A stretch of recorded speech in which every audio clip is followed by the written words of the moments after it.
Hello everyone, welcome to Unbox Grid once again. Today we will be looking at how to update your iPad. It's very simple, just follow these few instructions and you're all good.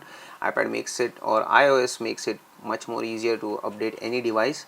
So this is an iPad, regardless of which iPad you have, this should work on all the iPad generations and all the Apple devices in general. So now you go to settings icon, which is you can search it in the drawers, or you can search here as settings, and you can click in here. In the settings, you mostly would land on this part of the screen, which is your personal information.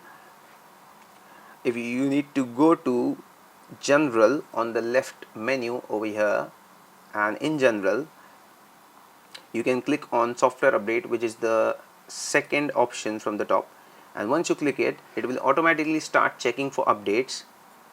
And here you can also set whether you want automatic updates or not. The installation part, it will always ask you whether it should install or not. So let's click on automatic updates first. So here it has the option, do you want iPad OS updates? I have said yes to it with this toggle button.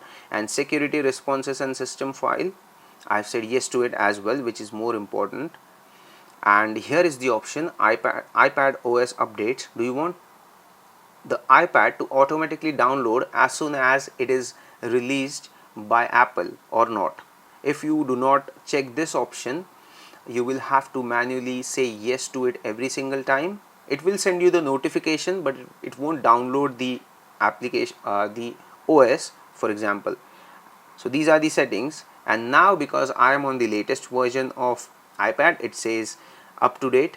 If not, it will give you a button over here similar to something like this, not the toggle button, a blue button, and you can click there, download the OS, and once it's download, it will ask you, do you want to install the update now?